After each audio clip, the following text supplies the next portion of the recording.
think one of my greatest inspirations or things that I would feed off of basically was just obviously people not believing in the cloud of doubt that kind of I felt hung over my head and wanted to just prove everybody wrong. You know what I mean? I wanted to make it, and I was going to make it regardless of what anybody said. One of the things that people do instinctually when there are tough times is they kind of do nothing. They kind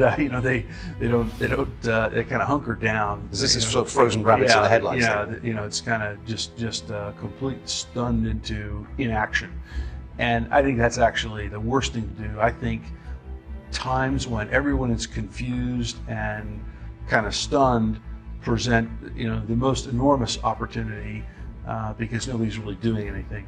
We know from our past experiences that big things start small. The biggest oak starts from an acorn, and you've got to recognize, if you want to do anything new, you've got to be willing to let that acorn grow into a little sapling and then finally into a small tree, and maybe one day it'll be a big business on its own. And in fact, that's one of the mottos for one of your initiatives, and forgive my pronunciation of the Latin, but Gradatim Ferociter. What does that mean to you? Well, it means step by step ferociously. And it's the motto for Blue Origin. Basically, you can't skip steps. You have to put one foot in front of the other. Things take time. There are no shortcuts. But you want to do those steps with passion and ferocity. Optimists are much more capable of changing the world than pessimists are.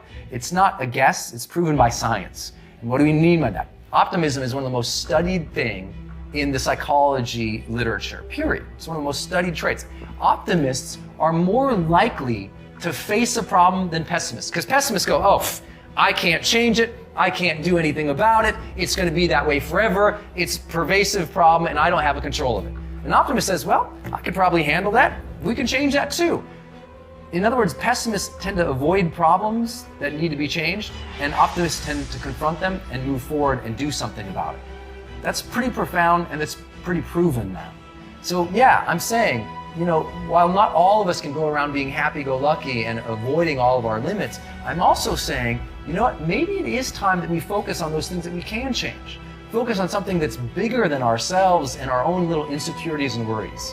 And I think that's the challenge right now, with so many people saying, limiting beliefs, limiting beliefs. Look, they're there. You're going to have them. The question is, are they going to win the day? I think you need to know what your limits are, or what they're not.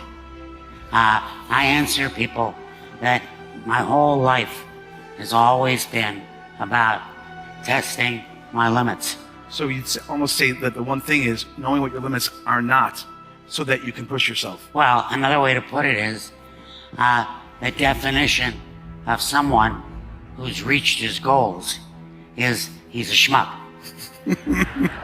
I've spent my whole life trying to make sure that I never reach my goals. I love it. And that I keep adjusting the bar to make sure that I can never say, I'm there. You got to get really in touch with what you find deeply fascinating about life. It's not about cracking open a book and acing a test. This is such a human, social construct. It's so stupid, this whole idea of test taking and stuff. And I mean, it has value, but it's so limited. You can't be fueled by that. You got to put all that aside. That's the bullshit of studying. That's like the politics of studying. The politics are nonsense. What you got to look at is what's the foundation, the fundamental core of it. And that is wow, I want to really understand life. I want to understand this thing here. It's so fascinating. Or this thing, the way it works is so cool. How can it work this way? How does technology work? How does science work? How come humans behave in all these irrational and weird ways? How come we have geniuses and we also have disastrous people through history? How does history work? How do wars work? How do politics work? How do economies work? How does money work?